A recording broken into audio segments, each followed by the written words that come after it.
Le personnel a expulsé l'homme noir de la banque, mais 5 minutes plus tard, ils ont amèrement regretté leur décision. Sans les preuves documentées, personne n'aurait cru à cette histoire de justice implacable. Les sols en marbre immaculé de la First National Bank résonnaient sous les pas de Marcus Thompson.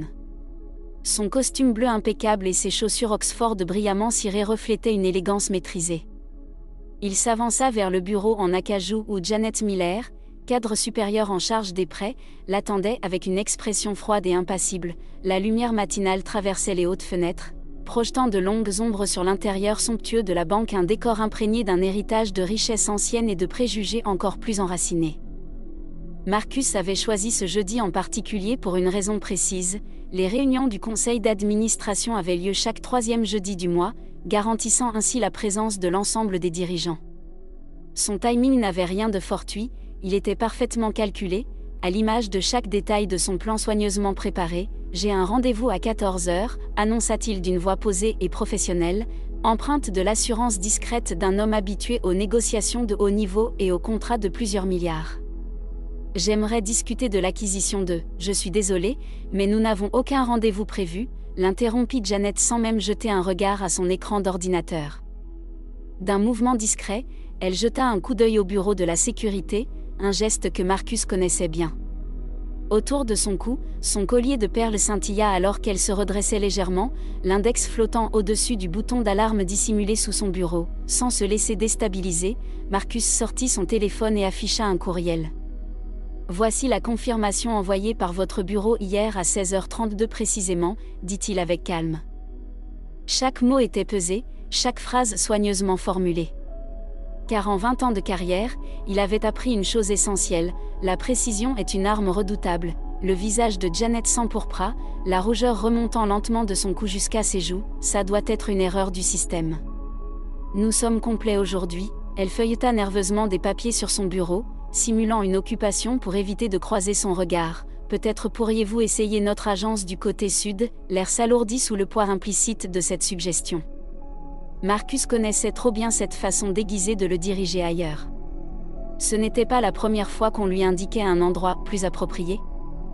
Un euphémisme pour dire là où on estimait qu'il devait être. « Je peux attendre », répondit-il calmement, « il s'agit d'un investissement immobilier majeur. » Janet leva brusquement la tête avant d'appeler la sécurité, sa voix perçant le silence du hall avec une netteté qui attira l'attention des autres clients. L'écho du mot « sécurité » rebondit sur les murs en marbre, amplifiant la tension ambiante. 3 agents en costume noir surgirent presque instantanément. Le plus grand, un certain Will selon son badge, posa une main sur son holster avec un calme étudié. Derrière lui, Johnson et Martinez se placèrent de chaque côté, une coordination qui trahissait une habitude bien ancrée. « Monsieur, vous devez quitter les lieux immédiatement », ordonna Will d'un ton qui portait cette fausse autorité des hommes habitués à jouer cette scène. Marcus ne bougea pas, son maintien restant digne. « J'ai un rendez-vous confirmé et je suis un investisseur potentiel. Ce traitement est... » Avant qu'il ne puisse terminer sa phrase, les agents lui saisirent les bras avec une force qui froissa le tissu impeccable de son costume.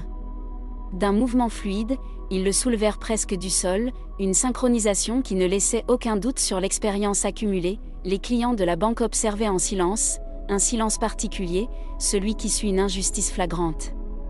Certains détournèrent les yeux, gênés, tandis que d'autres fixaient la scène avec une curiosité à peine dissimulée. Parmi eux, une jeune entrepreneuse noire, à qui l'on avait refusé un prêt à 3 reprises, suivait la scène avec un mélange d'inquiétude et de réflexion. Elle ignorait encore que cet instant marquerait un tournant dans son propre parcours financier.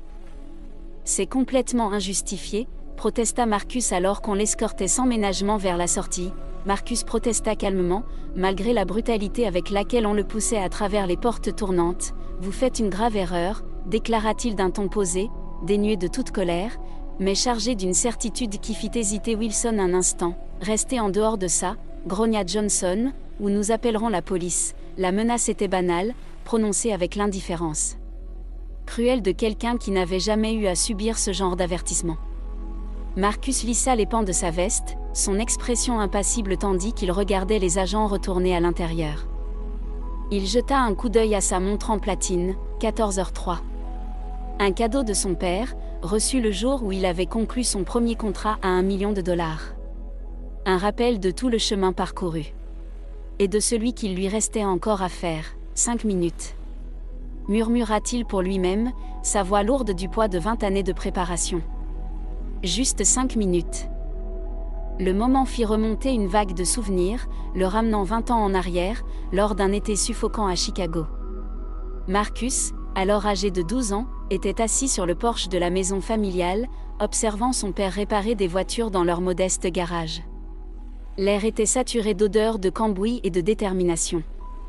James Thompson essuya ses mains graisseuses sur un chiffon avant de s'asseoir à côté de son fils, sa combinaison marquée par le labeur honnête d'un homme ayant tout bâti à la force de son travail. Le garage n'était pas seulement un commerce. C'était un symbole, un acte de défiance face à un système qui avait tenté de le maintenir à sa place. « Tu vois cette banque, là-bas ?» demanda James en désignant le bâtiment imposant qui projetait son ombre sur leur terrain. Marcus acquiesça. « Ils ont refusé mon prêt pour la 3e fois. Ils disent que mon dossier de crédit ne remplit pas leurs critères. » Il secoua la tête, partagé entre frustration et résignation. « Mais Monsieur Peterson, qui tient la quincaillerie, a été approuvé la semaine dernière avec un dossier encore moins bon que le mien. Ils ne lui ont même pas demandé la moitié des documents qu'il m'exige. » Le jeune Marcus écouta attentivement, assimilant chaque mot avec une lucidité inhabituelle pour son âge. « C'est parce qu'on est noir ? » Papa, James posa une main calleuse sur l'épaule de son fils, une étreinte à la fois ferme et bienveillante, en partie.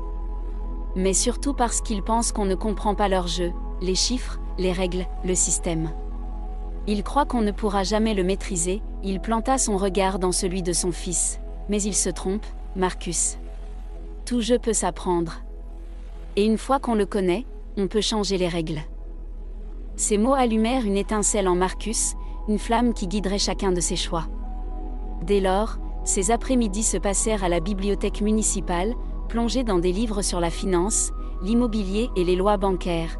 Les bibliothécaires avaient appris à le connaître par son nom, mettant souvent de côté des livres qu'ils pensaient susceptibles de l'intéresser. À 16 ans, il était capable de calculer mentalement des intérêts composés, maîtrisant les mathématiques financières mieux que la plupart des adultes.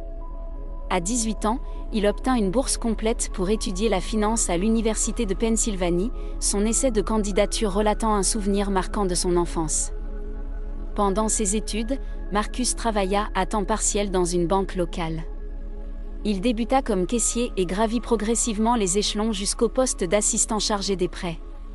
Il observait, apprenait, surtout, comprenait les rouages du système ainsi que ses failles. Il vit de ses propres yeux à quel point l'évaluation du crédit pouvait être subjective et comment les préjugés inconscients pouvaient se dissimuler derrière des décisions prétendument professionnelles. Après l'université, Marcus rejoignit l'un des plus grands cabinets d'investissement de Chicago. Ses collègues découvrirent rapidement que derrière son calme discret se cachait un esprit brillant. Expert en chiffres et en stratégie. Il se spécialisa dans l'investissement immobilier et bâtit sa réputation en transformant des biens en difficulté en opportunités florissantes. Son succès reposait non seulement sur sa maîtrise financière, mais aussi sur sa compréhension fine des dynamiques communautaires et de la nature humaine. À 35 ans, il avait accumulé suffisamment de capital pour fonder sa propre société d'investissement. Il choisit de se concentrer sur des quartiers souvent délaissés par les investisseurs, notamment ceux historiquement marqués par la ségrégation bancaire. Son entreprise, Thompson Investment Group, se fit connaître pour ses pratiques équitables et son engagement en faveur du développement local. Chaque projet mené à bien était une forme de révolte silencieuse contre un système qui, jadis, avait refusé à son père un simple prêt commercial, mais Marcus n'oublia jamais ce jour passé sur le perron avec son père. Ce souvenir devint le moteur de son ambition, changer le système de l'intérieur. Une transaction à la fois. Progressivement, il commença à acquérir des parts dans des banques régionales, construisant discrètement son portefeuille avec une approche méthodique et patiente, conscient que la véritable transformation nécessitait bien plus que de l'argent, elle exigeait du temps et du pouvoir d'influence. 6 mois plus tôt, First National Bank avait attiré son attention. Une analyse approfondie de leurs pratiques de prêt révéla une discrimination subtile, dissimulée sous des critères et des formulations réglementaires. Marcus passa plusieurs mois à racheter méthodiquement des actions via différentes sociétés de portage, attendant le moment opportun pour agir. Il éplucha les taux de rejet des prêts, étudia les investissements de la banque dans les communautés locales et cartographia la structure dirigeante de l'institution. Chaque élément faisait partie de son plan, et, à précisément 14h08, il était prêt à passer à l'action. Le téléphone de Marcus vibra.